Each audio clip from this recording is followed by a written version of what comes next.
They always said family comes first, just not when it came to me.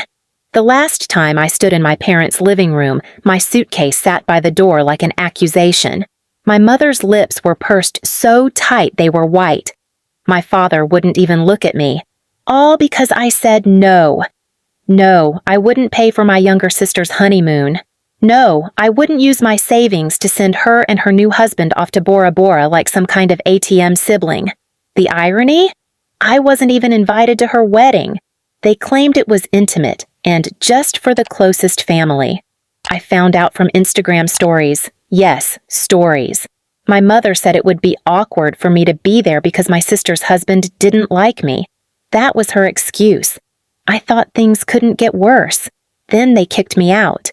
You clearly don't want to support this family, my father said, as if I was some kind of outsider. You've always been selfish. Selfish. The same girl who took a second job to help pay off her parents' credit card debt during the pandemic. The same girl who once worked 2 part-time jobs while in college so her little sister could have a better laptop for school.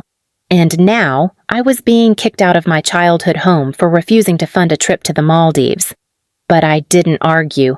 I didn't cry. I picked up my suitcase, walked out, and never looked back. They didn't know I wasn't the struggling freelancer they thought I was. They had no clue I'd been working remotely with a luxury real estate firm, building a network of investors and slowly acquiring properties under a shell company I created. I kept my success quiet, not out of secrecy, but because I knew my family would only see dollar signs. And when I say properties, I don't mean a little condo or two. I mean full-blown vacation villas, boutique hotels, and yes, resorts. So imagine my surprise when I got a notification on my management app. A new reservation had been made, a honeymoon suite, 2 weeks. VIP request for champagne and spa packages. The name on the booking? My sister, the one I was apparently too bitter and jealous to celebrate. I almost laughed out loud. She had no idea she had just booked a honeymoon at one of my resorts. Neither did my parents. And right then, I decided they were going to experience luxury in a way they'd never forget, not through pleasure, but through poetic justice. 2 weeks later, I arrived at my coastal resort in the Dominican Republic, not as a guest, not as staff, but as the silent owner with full control over every detail. I checked the VIP guest list, and there it was in gold letters. Mr. and Mrs. Holland, my sister and her new husband, booked under a honeymoon package that cost more than my entire college tuition.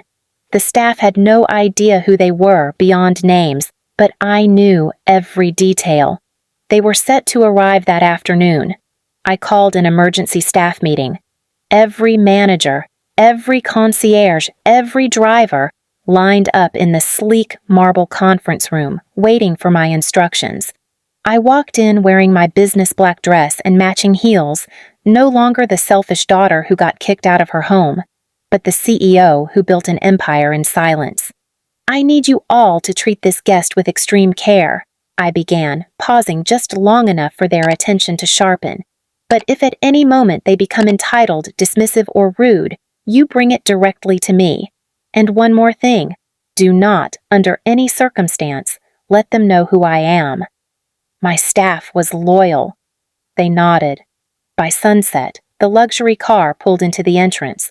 My sister stepped out, wearing designer sunglasses too big for her face, pulling her new husband by the hand. They were greeted with drinks, towels, and warm smiles. The same resort I had been kicked out of my home for not funding was now at their feet. They strutted around as if they were royalty. They demanded fresh fruit flown in, a chef-prepared vegan menu, and a daily aromatherapy spa experience. My team delivered perfectly. But on day 3, my parents arrived. I had suspected they would. My sister couldn't go on a honeymoon without them tagging along like emotional barnacles. They didn't book a room. They expected to be upgraded into the presidential suite for free, on my dime, of course. They marched up to the front desk, already flustered, barking at the receptionist. "Excuse me, we're the parents of the bride," my mother said proudly. "We'd like to be moved to a nicer suite. We don't have a reservation, but we're family." When they were told the suite was already booked and unavailable, my father puffed out his chest and muttered, "Do you know who we are?" The concierge politely smiled. "Yes, sir, and I'm sorry. The owner has left strict instructions not to accommodate walk-ins in executive suites." My parents were furious. My sister was humiliated. Her husband started making calls trying to pull strings. But this wasn't a chain hotel. This was my resort. And they were starting to feel it. That night, the air was heavy at dinner.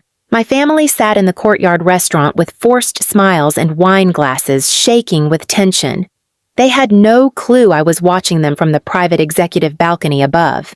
My assistant approached their table with a wrapped gift box, placed it before them, and said, "From the owner, with best wishes." They opened it. Inside was a black and white photo, our family portrait. Only this one had me at the center, and all of them cropped out. The note underneath read, "You said I didn't support the family, but I built something you could never touch." My mother turned pale. My sister gasped, and then I stepped down the marble stairs. They stared like they had seen a ghost. My mother opened her mouth to speak, but I raised a hand. "I funded your debts. I forgave your lies. I supported you when no one else did," I said, my voice sharp but calm. "You kicked me out because I wouldn't pay for a trip you felt entitled to. Well, guess what? You're here now, on the trip you thought I should fund. And I did, just not in the way you expected." My father tried to apologize. My sister stood sputtering about how it was all a misunderstanding, but I walked away, leaving them seated in stunned silence as the string quartet began playing behind me. That night, I had their keycards deactivated. They were relocated to a budget motel 30 minutes outside the city. No limo, no champagne, no ocean view. Just like they had given me nothing. My parents returned from their luxurious Maldives trip with sun-kissed smiles, designer luggage, and an endless reel of photos with my sister sipping cocktails on a floating breakfast tray. They didn't even bother to ask if I was eating. Not once. Instead, my father sent me a message that simply read, "Hope this break clears your head. Maybe next time, be a team player." I stared at that message for a long time. A team player. As if I hadn't spent the last 10 years of my life carrying the entire team while they clapped for my sister's every step. But now it was my turn to clap, and I would do it from the top of my mountain. A month after their return, my sister announced on social media that she and her husband were going on a second honeymoon. Too stressed to go back to real life, she wrote, as if the first trip hadn't been indulgent enough. The destination?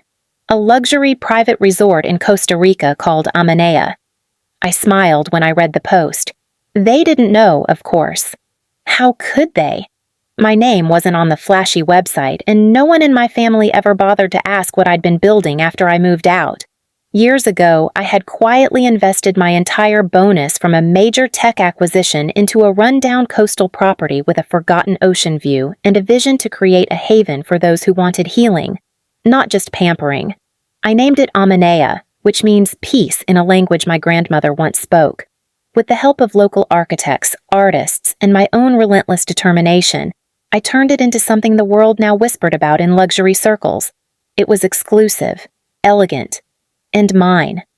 My sister booked a 2-week package under her married name. My staff didn't know who she was. They treated all guests like royalty.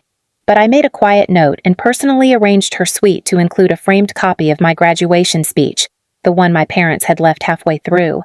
And I left a handwritten letter under her pillow, unsigned but unmistakably mine. Every diamond needs pressure. Thank you for being mine. Meanwhile, my parents stayed behind, again preparing for a local family awards gala. My sister was receiving a community leadership plaque for organizing bake sales. I, on the other hand, was being flown to Geneva to speak at a global economic forum. It was the first time the world had truly seen me, not as the girl who faded in her sister's glitter, but as a storm that built empires in silence. Then came the phone call. "Hi, honey," my mother said with exaggerated sweetness. "So, your sister told us she's at this unbelievable resort in Costa Rica, and guess what? We were thinking, why don't we all come and have a family week? You could book us in, maybe even comp it, as a treat." Like old times. I didn't answer right away. She continued, "We know things got a little messy before, but family forgives, right? and we figured now that you're on your feet again, you'd want us to be part of your success." I breathed in, closed my eyes, and said, "You already were." There was a silence on the line. "What?" "You were a part of my success. Every time you made me feel invisible, I worked harder to be seen. Every time you said I wasn't good enough, I became better. And when you laughed at my wedding plans and funded a honeymoon I didn't attend, I bought the resort your golden girl is sitting in right now." Another pause. "I don't understand." "You don't have to. Just know your daughter didn't just survive your silence. She turned it into an empire." I hung up. Later that week, my assistant forwarded me a voicemail my mother had left on our front desk line. "You ungrateful child," she hissed. "After everything we did for you, you were always difficult, always too ambitious, too sensitive, and now you think you're better than us? You'll never have a real family, not with that attitude." I smiled. I didn't need their definition of family anymore. I had built my own. The following morning, my resort hosted a women's entrepreneur retreat. One of the guest speakers, a former diplomat, embraced me after my speech and whispered, "You remind me of my daughter. She gave up everything to chase her worth, and now the world finally sees it." That night, as the sun dipped behind the cliffs and the waves turned gold under the sky, I stood at the edge of the infinity pool, barefoot and wrapped in a linen robe. My sister, still oblivious to the truth, posted a video dancing in the moonlight, tagging the resort as a place touched by angels. I didn't correct her, because sometimes revenge isn't a loud clapback. Sometimes it's letting them bathe in the luxury of what you built, without ever knowing they owe it all to the one they tried to erase.